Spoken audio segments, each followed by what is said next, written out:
বলক আজি আপোনালোকক আমাৰ ঘৰটো কিমান হৈছে বনোৱা দেখাই আছে। 50% হৈ গৈছে আৰু এইটো প্লাষ্টাৰ কৰি আছে। মিস্ত্ৰী চাগে ভাত খাব গৈছে। 50% হৈ গৈছে আৰু বাকী আছে আৰু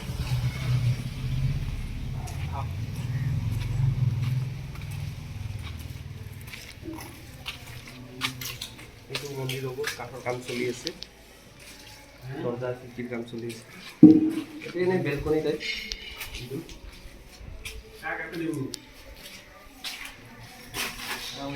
এইফালে চিৰি আছে।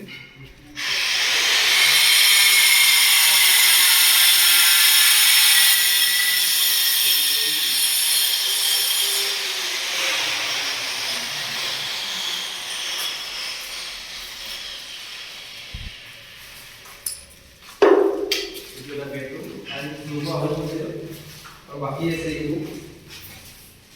বাকি পুটিং লগোৱা হৈ গৈছে, কালাৰ লগোৱা আছে, লাইটৰ কাম এনেকুৱা কৰিব বাকী আছে।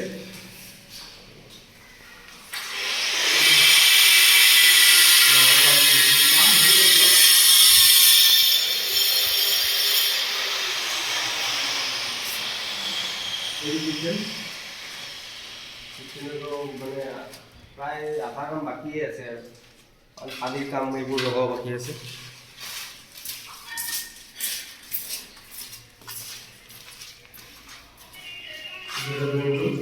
ড্ৰয়িং ৰুম আছে, এইবিলাক পেইণ্ট মাৰা এটা টাইলছ লগোৱা হৈ গৈছে, খালি লাইটৰ কাম বাকী আছে। লাইটৰ কাম কালাৰ এইবোৰ বাকী আছে।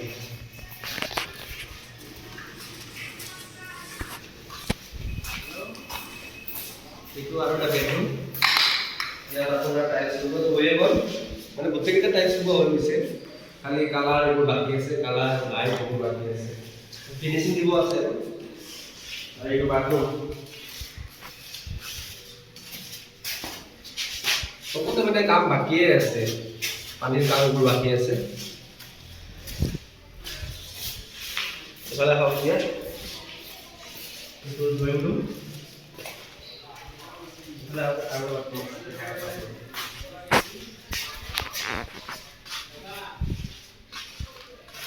এইটো এটা বাথৰুম, এইটো কাম বাকী আছে, মানে 50% কাম বাকী আছে। মানে কৈ নাই খালি চাটটো ঢালিলে ঘৰ নহয়, ঘৰতো মানে একদম ফিনিচিং কামখিনি মেইন।